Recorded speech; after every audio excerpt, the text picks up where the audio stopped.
시청자 여러분 안녕하십니까? 현 정부의 국정운영 목표인 혁신성장 키워드에 맞춰서 한국경제TV가 야심차게 준비한 혁신성장 코리아 진행을 맡은 한상추입니다.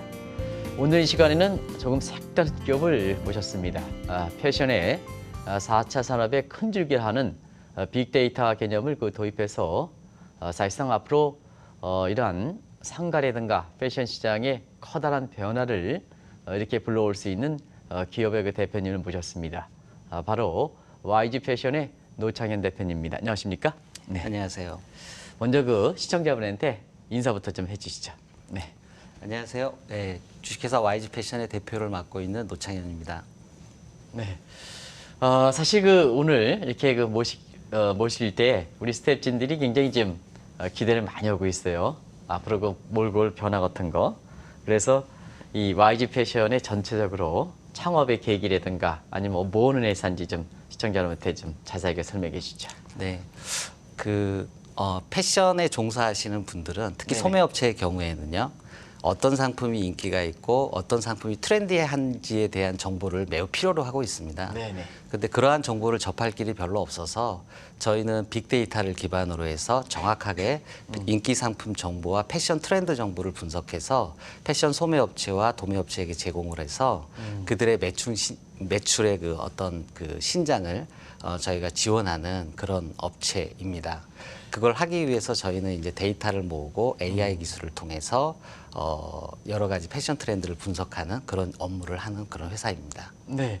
그러면 이제 YG 패션의 그 고객에 해당되는 분이 일반 저희 것처럼 개인도 되는 건지 그리고 같은 소매업체인지 이걸 같이 좀 말씀해 주실 수 있을까요? 네. 네, 저희는 이제 일반 패션을 소비하는 사용자를 지원하는 그런 업체는 아니고요. 네네. 패션을 판매하고 또 패션을 상품을 만들어서 제조해서 소매에게 판매하는 도매업체하고 또 도매업체로부터 상품을 사서 소비자에게 판매하는 소매업체를 지원하는 그런 회사입니다. 그러니까 B2B 일종의 업체입니다. 중간 단계에 있는 네. 일단 어떻게 보면 이제 패션업에 이렇게 갖고 있지만 사실 그 정보에 이렇게 빅데이터를 위한 정보 회사라고 이렇게 보면 될까요? 네, 그렇습니다. 예. 네. 그러면 이제 구체적으로 MD 렌즈의 시스템 네, 어떤 네. 작동 원리를 갖고 있는지 이걸 좀 말씀해 주시기 바랍니다. 네. MD 렌즈는 이제 도매형과 소매형이 있습니다. 네네. 그래서 도매형 앱은 도매가 팔고자 하는 상품을 사진과 그 상품에 대한 정보를 등록해 놓기만 하면 됩니다. 네네. 그러면 이것이 하루에 얼마나 많이 노출됐고 얼마나 많이 팔렸는지를 통계 집계를 통해서 MD 렌즈를 통해서 확인할 수가 있게 되고요. 네네. 또 소매가 사용하는 MD 렌즈 소매형 앱이 별도로 있습니다. 네네. 그것은 앱스토어에서 여러 소매업자들이 다운받아서 회원가입하고 그냥 무료로 사용하시면 되는 건데요. 네네. 거기에는 현재 크게 두 가지 기능이 있습니다. 하나는 소매들이 그동안 내가 찾고 싶은 옷을 또 패션 상품을 사진을 기반으로 동대문에 발품을 팔거나 여러 지인들에게 부탁해서 어렵게 찾거나 찾고자 해도 제대로 못 찾았던 것을 네네. 사진을 기반으로 바로바로 10초 안에 찾아주는 찾아줘 서비스가 있습니다. 예, 그거를 지금 8월에 런칭을 한 것이고요. 네네. 그리고 11월 말에 런칭하는 알려줘 서비스가 있습니다. 네네. 그거는 소매들이 자기 컨셉에 맞는 컨셉과 유사한 패션 상품이 어떤 것들이 인기가 있고 트렌드는 어떠한지 이러한 정보를 소매업자가 바로 검색해서 네네. 정보를 확인할 수 있는 그런 기능입니다. 그래서 네. 저희 MD 렌즈의 핵심 기능인데요. 이것은 인공지능을 통해서 사진을 기반으로 동대문의 유사 상품, 동일한 상품을 즉시 찾아주는 서비스, 그리고 특정 컨셉의 패션 상품의 인기 상품과 트렌드 정보를 알려주는 서비스. 이 두 가지가 되겠습니다. 그 소매 사용성 중에서 지금 찾아주는 서비스 기능이 아무래도 이제 방송을 이렇게 보시는 입장에서는 더 관심이 될 거로 이렇게 보이는데요. 예를 네. 들어서 자 한상추 논설위원이 이거를 좀 찾고 싶다. 네. 그럼 메커니즘을 좀 이렇게 좀 설명해 주실 수 있을까요? 네. 네네.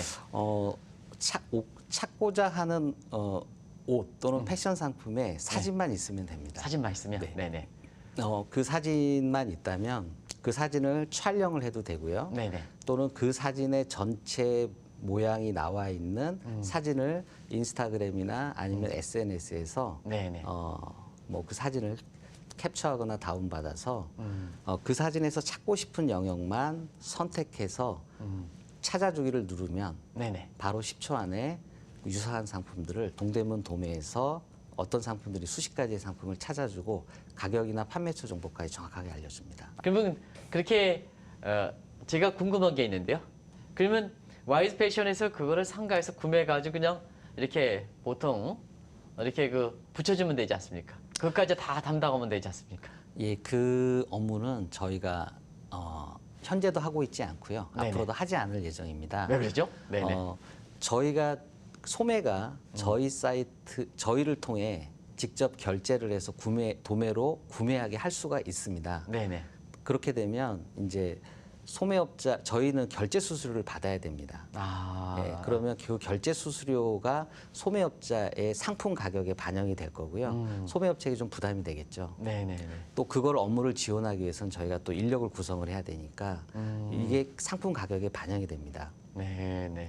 현재 여러 인터넷 업체들은 영업이익이 10% 미만인데 저희가 이게 3% 수수료만 받게 하더라도 이들에게는 굉장히 영업이익의 감소를 가져오고 경영에 어려움을 겪게 됩니다. 그래서 저희는 실제로 그렇게 하고 있는 저희보다 먼저 하고 있는 업체들이 했는데 네네. 그것이 동대문에서 잘 워킹하지 않는다는 것은 검증이 좀 되어 있습니다. 네네. 그래서 저희는 이러한 과정을 중개하더라도 이거를 전부 무료로 제공하고 네네. 소매업자가 무료로 필요한 정보들을 정확하게 찾고 이거를 실제로 구매하는 행위는 그들 간에 원래 지금 잘 하고 있는 방법이 있습니다. 네네. 수수료를 내지 않고 그 원래대의 방법으로 진행을 하고 저희는 여기에서 모여진 데이터를 분석해서 알고 싶지만 그동안 몰랐던 프리미엄 정보들을 추가로 제공해서 그걸 통해서 수익을 내려고 하고 있습니다. 네.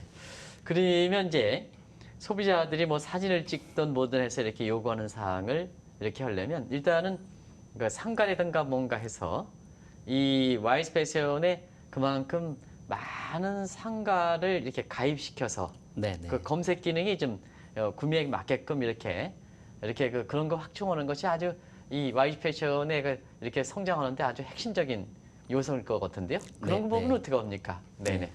저희는 이제 첫 번째 이러한 일을 하기 위해서는 첫 번째도 데이터고 두 번째도 데이터입니다. 네네. 그래서 데이터를 먼저 저희가 수집을 좀 하기 위해서 전국의 여러 소매업체들이 그 도매업체에 주문을 넣는 것을 아주 쉽고 빠르게 할 수 있도록 지원하는 서비스를 현재 제공을 하고 있고요. 네네.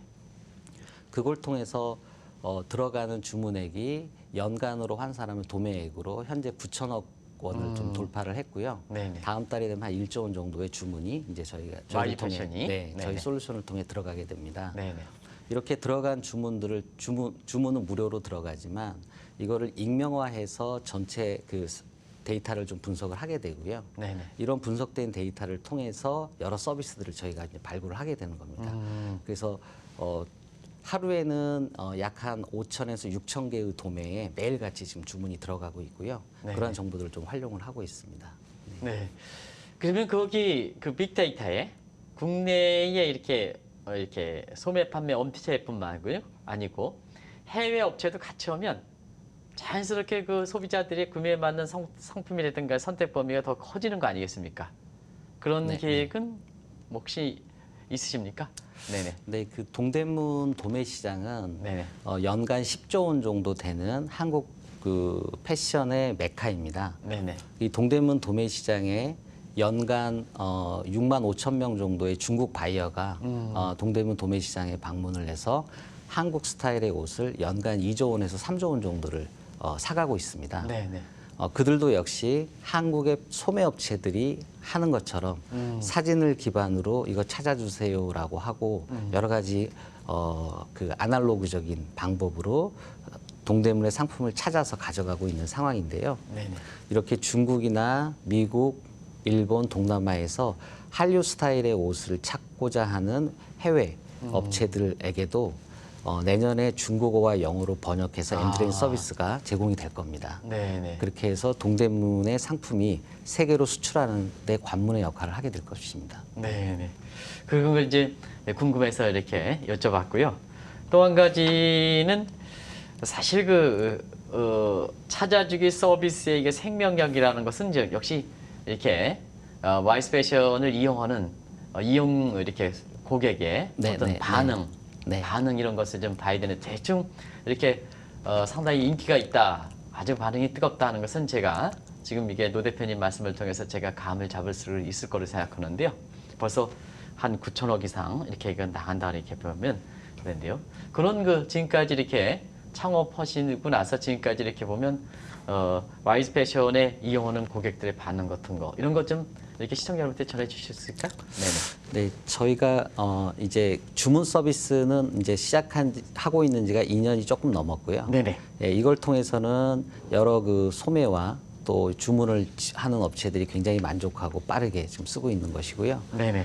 이번에 런칭한 MD렌즈 서비스는 사진을 통해서 동대문 도매 상품을 바로 즉시 찾는다.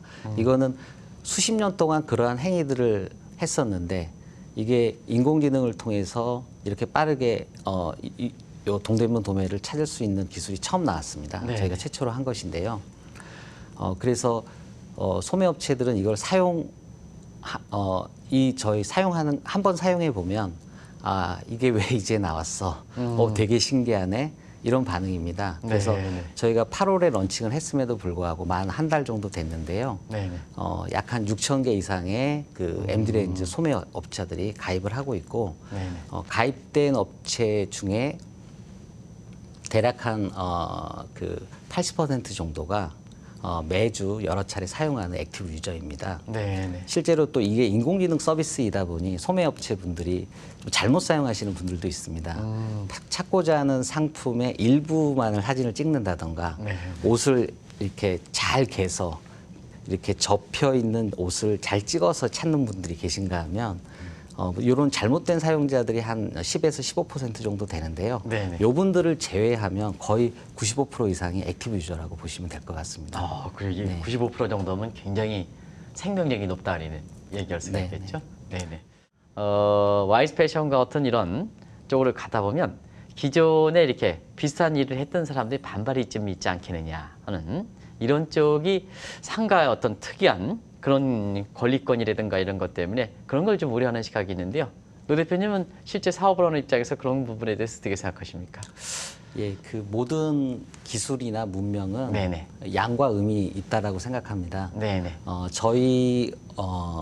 저희의 기술은 동대문 도매나 또는 소매에서 네네. 일부 우려하는 시선이 있습니다. 네네. 그 이유는 말씀하신 대로 내가 잘 팔고 있는 상품을 누군가가 사진을 찍어서 어디에서 판매하고 있는지를 소매의 경우요. 네네네. 옆집에서 잘 팔고 있는 상품을 옆 가게에서 잘 찍어서 그걸 빨리 찾아가지고 옆에다 걸어놓을 수 있지 않겠냐라는 네네. 염려를 할 수 있습니다. 네네. 물론 이제 그러한 부분에 대한 좀 불편한 시선 또 불편함은 있을 수 있습니다. 다만 저희가 이제 그렇더라도 실제로 모든 패션은 이렇게 스스로 창조하는 것도 있지만 네네. 어떠한 굉장히 트렌디한 새로운 물결을 빨리 따라가는 곳에서 경쟁력이 있습니다. 그래서 네네. 잘하는 분들도 역시 새로운 트렌드를 누구보다 더 빨리 파악하고 그것을 그러한 상품이 어디 있는지를 빨리 파악해서 물건을 가져오는 것이 경쟁력이라면 네네. 그분들은 옆집에서 따라하는 분들보다 우리 서비스를 통해서 좀 더 빠르게 하고 좀 더 빠르게 스피드하게 더 한다면 역시 옆집보다는 경쟁력 있는 그런 서비스를 더 만드실 수 있을 거라고 생각합니다. 네.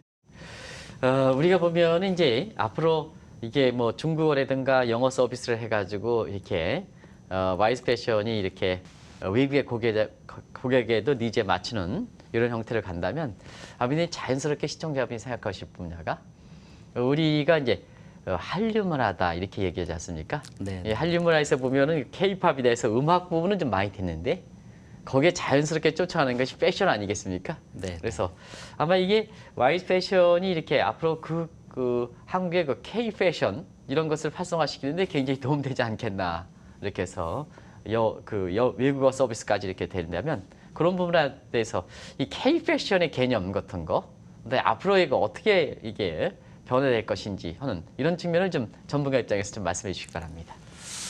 그 이제 말씀하신 대로 K-팝은 실체가 존재하고 주체가 존재하고 또 많이 알려져 있는데 네. K-패션은 이야기는 있는데 구체적으로 그거를 끌고 나가는 주체가 확인이 잘 되고 있지는 않습니다. 다만 한류의 영향으로 인해서 아까 말씀드린 이제 중국이나 또 네네. 동남아나 일본, 미국에서 한국 스타일의 옷들을 찾고 그걸 소비하는 분들이 많이 있습니다. 네네. 특히 이제 중국의 경우는 H스타일닷컴이라는 업체가 있는데요. 네네. 거기는 한국 스타일의 옷만 판매하는 그런 업체입니다. 네네. 거기가 이제 작년 매출이 한 6천억 정도를 좀 넘어섰고요. 네네. 거기 모델로 그 연예인 전지현 씨를 자주 쓰기도 합니다. 그래서 네네네. 한국 스타일의 옷만 파는 곳인데요. 매출이 급속도로 증가를 하고 있습니다. 그래서 이렇게 한국 스타일의 옷들을 특히 400조 시장에 가까운 중국 분들이 매우 이렇게 한국 스타일의 옷들을 좋아하고 있는데요. 중국이 400조나 됩니까? 네, 그 작년에 한 370조 정도 시장이었고요. 대단하군요. 연평균 네네. 10에서 15% 성장을 하고 있기 때문에 네네. 올 연말 되면 400조가 넘을 것으로 네네. 보고 있습니다. 네네. 그래서 어마어마한 시장입니다. 네네. 근데 그쪽 시장에서 한국 스타일의 옷들을 좋아하기 때문에 네네. 중국인들이 그러니까 뭐 여러 해외가 있겠지만 특히 중국만을 대상으로 말씀을 드린다면 중국인들이 좋아하는 한국 스타일의 옷들을 그 옷의 디자인을 생산하고 적절한 가격 경쟁력이 있다면 K-패션은 어마어마한 부가가치를 만들 겁니다. 네. 패션 산업은 굉장히 큰 산업입니다. 네. 그래서 저희는 중국 분들이 한국 옷을 찾는 데 도움을 주기도 하지만 중국 분들이 한국 옷을 찾게 되면 저희한테 쌓여진 그러한 데이터를 통해서 역으로 중국인들이 좋아하는 한국 패션 이 무엇인지를 다시 한번 또 한국의 여러 브랜드나 또는 여러 제조하는 도매업체에 알려서 다시 중국을 대상으로 수출할 수 있는 그런 길을 열고자 하는 쌍방향. 것입니다. 네. 쌍방향. 네. 그래서 특히 이제 그 K 패션이 동대문을 중심으로 저희는 K 패션이 성장하기를 좀 바라고 있는데요. 네네. 그러기 위해서 저희는 뭐 여러 가지를 지원할 수 있는데 네네. 동대문이 현재 경쟁력을 가지려면 좋은 디자인력하고 그다음에 저희 낮은 생산력, 생산 원가 이 두 가지가 굉장히 중요합니다. 네네. 저희는 여러 데이터를 통해서 향후에 동대문의 여러 디자인을 제공할 수 있는 네. 역량을 좀 가지고 있고요. 그러한 계획을 사실 가지고 있습니다. 네네. 다만 이제 생산 원가에 대해서는 인건비가 상당 부분을 차지하고 있는데 이 부분은 사실 그 사회적인 또 이 값싼 양질의 노동력을 제공하는 그런 부분으로 해결되지 않으면 좀 어려움이 있습니다. 네. 혹시 가까운 시일 내에 북한의 어떤 값싼 인력을 봉제 공장의 인력으로 활용하는 길이 열린다면 네. 한국의 패션 산업이 제2의 중흥기를 맞이해서 메이드 인 코리아로 중국에 수출하는 날이 열릴 것이라고 봅니다. 지금 말씀하신 내용을 이렇게 본다면 지금의 플랫폼에서 다양한 그렇게 뭐 해외적으로 간다든가 멍을 한다든가 또 쌍방향으로 한다든가 남북 문제든가 이런 쪽이 가려면 앞으로도 이제 보완해야 될 플랫폼 같은 거 완성시켜야 될 추가적으로 완성시킬 플랫폼 같은 거 이런 게 많으실 거로 생각돼야 되는데요. 서비스가 많을수록 그렇게 또 앞으로 그 계획하고 있는 서비스라든가 이런 게 많을수록 그렇게 보완해 주셔야 되지 않습니까? 네, 네, 그런 관계를 좀 말씀해 주시죠. 네, 그 지적해 주신 대로 저희가 앞으로 보완해야 되고 발전시켜야 될 일이 많이 있습니다. 네네. 물론 이제 시장을 더 정확하게 읽으려면 더 많은 데이터를 저희가 확보를 해야 되고요. 네네. 또 이 동대문을 중심으로 하는 한국의 여러 그 소매업자와 또 동대문에서 활동하는 사입삼촌 도매업자들이 저희 플랫폼에서 더 많은 일들을 쉽게 할 수 있도록 여러 기능들을 추가로 좀 개발해야 되고 이들이 여기에서 모든 업무를 할 수 있는 하나의 플레이그라운드 같은 플랫폼이 돼야 됩니다. 네네. 네, 그러한 것들은 계속 저희들이 기술과 기능 지원을 통해서 계속 하게 될 것이고요. 네. 또 이렇게 된 것을 이렇게 플랫폼화를 한 다음에 동대문을 찾는 여러 해외 바이어들이 쉽게 정확하게 찾을 수 있도록 세계화하는 것, 이러한 것에 저희들이 역량을 쏟을 예정입니다. 네. 지금까지 온 길이 다 혁신성장입니다는. 이 방송이 그 혁신성장 코리아니까 혁신성장에 대해서 좀 간단히 시청자분한테 설명 좀 해주시기 바랍니다. 네, 저는 이거 뭐 제 개인적인 의견입니다만 네네네. 혁신과 성장이라는 두 단어에 모든 걸 포함하고 있다고 생각합니다. 혁신이라는 것은 기존에 필요했지만 남들이 못했던 어떠한 그 문제를 해결하는 것, 네네. 예, 또는 기존에 누군가가 하고 있는 어떤 그 해결 방법을 또 다른 방법으로 더 효율적이고 더 좋게 이렇게 그거를 개선하는 것, 이러한 것이 혁신이라고 생각을 하고요. 네네. 성장이라 하면 그 결과물이 단순하게 몇 명에게만 공유되거나 그런 것이 아니라 그것이 산업적으로 경제적으로 파급돼서 네. 그것이 국가적으로나 산업적으로 뭔가 성장을 할 수 있는 경제적 어떤 부가가치를 만들어서 산업적 국가적 성장을 이룰 수 있는 그러한 것, 그러한 두 가지가 결합된 것이 혁신성장이라고 생각합니다. 네, 아주 네. 잘 지적하시고 역시 그쪽 분의 경험이 많으시기 때문에 혁신성장 개념을 그런 쪽으로 정리하신 것이 아닌가 생각하는데요.